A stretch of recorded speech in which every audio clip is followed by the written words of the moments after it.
ស្រណោះណាប្រទះឃើញម៉ូតូនិងសម្បត្តិបណ្ដាំចុងក្រោយនៅគិរីរម្យបង្កការភ្ញាក់ផ្អើលនិងក្តីបារម្ភជាខ្លាំងខណៈដែលសមត្ថកិច្ចកំពុងសម្រុកស្វែងរក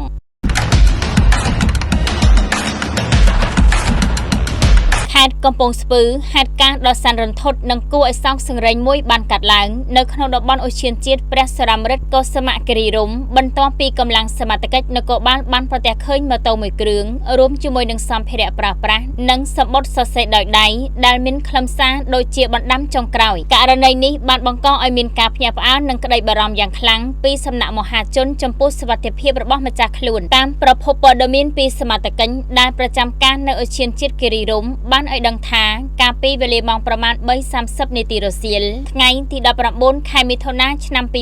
2026 កម្លាំងនគរបាលបានប្រទះឃើញម៉ូតូម៉ាក ADV ពណ៌ខ្មៅមួយគ្រឿងពាក់ស្លាកលេខភ្នំពេញ 1LE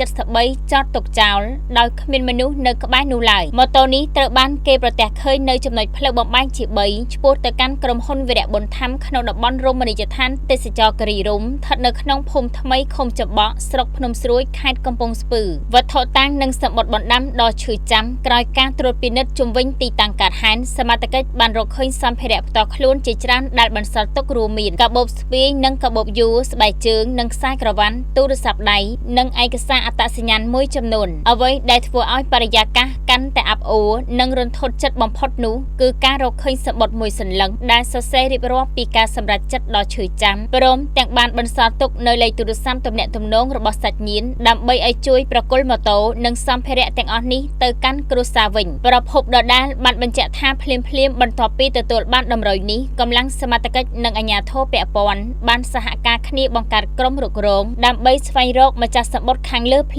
លាមទោះជាយ៉ាងណាគិតមកដល់ពេលនេះក្រុមការងារនៅមិនទាន់រកឃើញតម្រុយបន្ថែមនៅឡើយទេដោយសារតែស្ថានភាពអាកាសធាតុមានភ្លៀងធ្លាក់ខ្លាំងព្រមទាំងបូករួមនឹងភាពងងឹតនាពេលរាត្រីផងនោះដែលបង្កជាឧបសគ្គយ៉ាងខ្លាំងដល់ប្រតិបត្តិការនៃការរុករកនេះសោកនាដកម្មដ៏ជូរចត់មួយនេះបានធ្វើឲ្យអ្នកលេងបណ្ដាញសង្គមនិងមហាជនទូទៅសម្ដែងនូវការសោកស្ដាយជាពន់ពេកជាមួយគ្នានេះក៏មានការអំពាវនាវយ៉ាងទទូចដល់បងប្អូនប្រជាពលរដ្ឋជាពិសេសយុវជនដែលកំពុងជួបប្រទះវិបត្តិផ្លូវចិត្តឬសម្ពាធជីវិតសូមមេត្តាកុំសម្រេចចិត្តដោយអារម្មណ៍ឆេវឆាវមួយពេលឲ្យសោះគ្រប់បញ្ហាតែងតែមានដំណោះស្រាយជានិច្ចហើយនៅពីក្រោយយើងនៅតែមានក្រុមគ្រួសារមិត្តភ័ក្តិនិងមនុស្សជាច្រើនដែលស្រឡាញ់បារម្ភនិងចង់ឃើញយើងបន្តរស់នៅដោយក្តីសង្ឃឹមនាពេលនេះសមត្ថកិច្ចក៏បានអំពាវនាវផងដែរដល់សាធារណជនឬបងប្អូនប្រជាពលរដ្ឋណាដែលមានតម្រុយឬព័ត៌មានពាក់ព័ន្ធទៅនឹងអត្តសញ្ញាណរបស់ម្ចាស់ម៉ូតូខាងលើនេះសូមមេត្តាផ្ដល់ព័ត៌មានជាបន្ទាន់ទៅកាន់អាជ្ញាធរមានសមត្ថកិច្ច